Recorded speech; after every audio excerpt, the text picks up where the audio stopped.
All right, dear friend, welcome back to the channel. This is Celon's blog. A very good morning to you wherever you are around the globe, especially on the continent of Africa, in Europe, in America, Canada, Australia, or right here in Southeast Asia. Ladies and gentlemen, you are welcome to this beautiful Wednesday morning. It is a midweek. Yes, it is midweek. In this very special edition, I will be touching on Manchester United. I'll be going straight to Chelsea and our statistics. You know, statistics speaks a lot. It speaks a lot about how well we are performing and how badly things are also around us. So we'll be taking a closer look at Chelsea statistics this season compared to last season. Yes, this season compared to last season. So don't go anywhere. We have a lot to talk about. Some news on some of our players that are on international break as well. Don't go anywhere. Keep your messages coming in. Let me hear from you in the comment section. Your name and where you are watching us from. Dear friends, let's get started. You see, Chelsea and Nottingham Forest have been charged by the FA for failing to control their players in our last Premier League game at the Bridge. Yes, Chelsea and Nottingham Forest have been charged by the FA for failing to control their players at the Stamford Bridge in our last game against Nottingham Forest. It is expected that the charge will surely come in. We are yet to receive the full details of the charges, but it's understood that Nicola Jackson has avoided punishment after being accused of slapping Morato during Chelsea's match with Forest on Sunday. The incident was reviewed by VAR at the time. Both clubs have been charged with failing to control their players, but Nicola Jackson has avoided punishment after the review by VAR officials on ground. Dear friend, so my boy is safe. Yes, he is very likely to be part of the squad on the 20th against Liverpool. I am excited about that. Oh yes, I am very excited about that. All right, you see, before I go to the statistics of Chelsea, let me say that L'Equipe and Le Parisien are reporting that Wesley Fofana picked up an injury in the game against Nottingham Forest, and so he's doubtful for France. We know he's been called up for the France national team. Yes, on this international break, he was supposed to be part of the French national team. But right now, as we speak, Wesley Fofana is a doubt. He's a doubt for that international call. Although the nature of the injury is still unknown. The nature of his injury is still unknown. I want to hope that it's not that serious. Maybe they just want to avoid issues. Maybe Chelsea doctors just want to keep him and have a look. Like we always hear from the medical department, they want the player to be around them, to be monitoring the situation. That is it. And so they just want to take precaution. I believe it's just a precautionary measure from the Chelsea medical team on Wesley Fofana. All right. Okay. Before I continue, Sir Jim Ratcliffe arrived at a meeting in London where Eric Ten Hag's future could be decided. That is the latest news we received last night. Yes, there is an update on that. I might bring you the update on that in my next episode. Sir Jim Ratcliffe arrived at a meeting in London where Eric Ten Hag's future could be decided. And that is a short video right there on your screen of Sir Jim Ratcliffe arrival at a meeting. Dear friends, all right, let's get to business. You know, I like statistics and I like analysis. It is your breakfast and I'll not be taking much of your time. I would not like to stress you. But these statistics or analysis will put smile on your face this morning, knowing that your club is heading in the right direction. Your club Chelsea is actually heading in the right direction. Ladies and gentlemen, let's get started. Opta's expected points table. Opta's expected points table. When I saw this, I'm like, wow. Coming from Vince, I'm like, wow. Chelsea, really? Chelsea in second, Arsenal in eighth at the end of the season. Opta predicted that Chelsea will end the season in second position and Arsenal on the eighth position. Oh yes. Look, don't get it twisted. It is a prediction. It is a prediction based on certain statistics that they have, based on certain information that are available, based on some technical analysis of the game, performance-based players, their players form, and a lot is involved. Now on your screen, you can zoom it, enlarge it, and see it for yourself. Which teams have overperformed or underperformed this season? Comparing actual and expected position. Which teams have overperformed or underperformed this season? Comparing actual, that's the actual position that they're supposed to be, and expected position in the English Premier League 2024-2025 season. Well, Opta predicted that Liverpool will win the league this season. Oh yes. They predicted that Liverpool will win the league this season. Then Chelsea are predicted to be between second position and fourth position. Second and fourth position. Man City are predicted to be between second and third position. Second and third position. That is Manchester City. Tottenham Hotspur are predicted to be between the fourth and ninth position. In between fourth and ninth position. Yeah. Aston Villa followed by fifth position. Aston Villa fifth position. That is a predicted position for Aston Villa. Fulham is predicted to be at 6th to 8th position. Fulham 6th to 8th position. Bournemouth is predicted to be on the 7th to 13th position. 7th to 13th position. Then Arsenal predicted to be on the 3rd to 8th position. That Arsenal might end up at the 8th position this season. Dear friends, let me get to Man United. Let me end it on Man United. Brighton are predicted to be on the 6th to 9th position.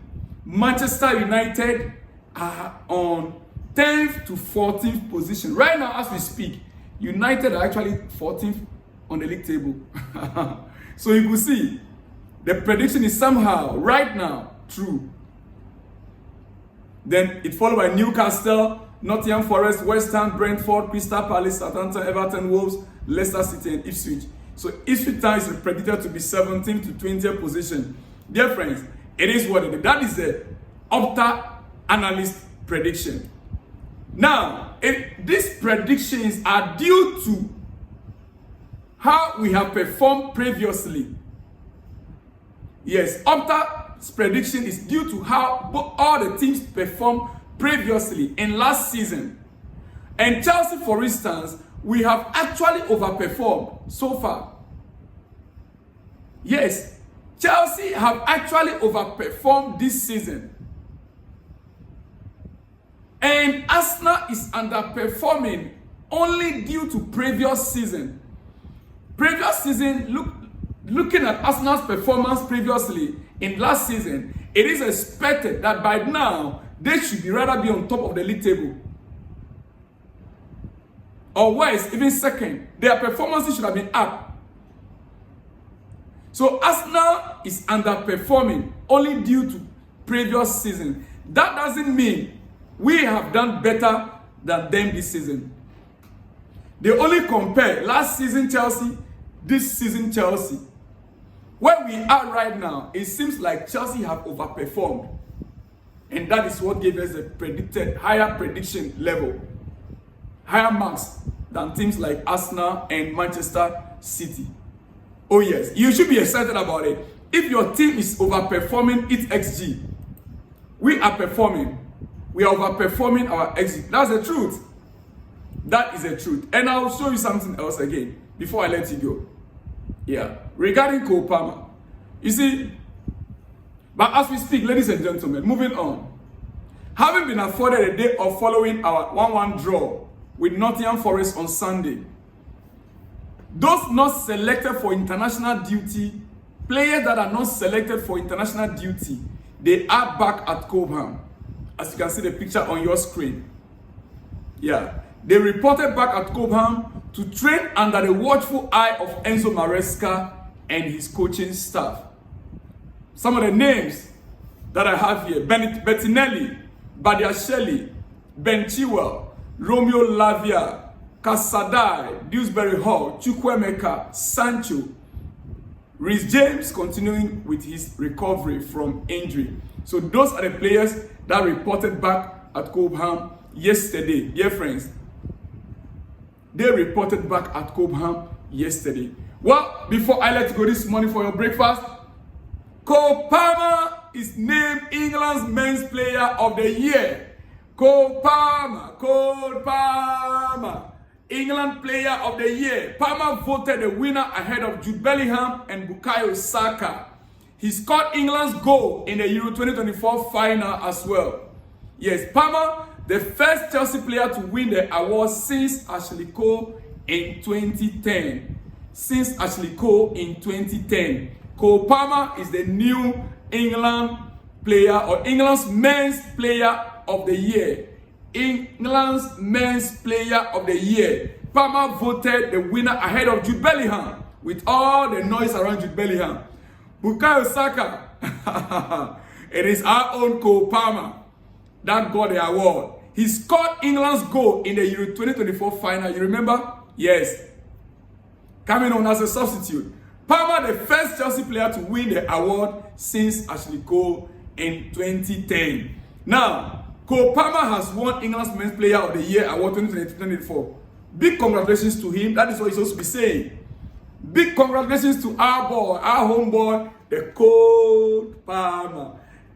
On your screen right now, Cole Palmer's wide and central goal scoring areas. I'll be ending on that. And I will come back later this afternoon, later in the afternoon, and I'll give you more statistics. Yes. But quickly, Cole Palmer's wide and central areas where he scores goals. Palmer's goal record for Chelsea. For just Chelsea, last season and this season. Central areas, Cole Palmer scored 20 in 29 matches. Yeah. Centrally, matches started in central area in 29. Out wide is 18. Now, goals per 90 minutes. Centrally, 0.69. Out wide, 0.67. Assists per 90 minutes. Centrally, 0.54. Out wide, 0.28. Chances created per 90 minutes by Cole Palmer. Centrally, 2.56. Out wide, 2.18. Points per game. Points he secured for the club per game. Centrally, 1.81. Out wide, 1.51. Dear friends, these are the statistics coming from Sky Sports on Cole Palmer. His performances since Chelsea signed him. You can now see clearly his best position is the central area, the number 10 row. Right? You can see it clearly now that Cole Palmer's best position is number 10, centrally. He's good on the right flank, but he's best playing centrally. It is what it is, dear friends. I want to let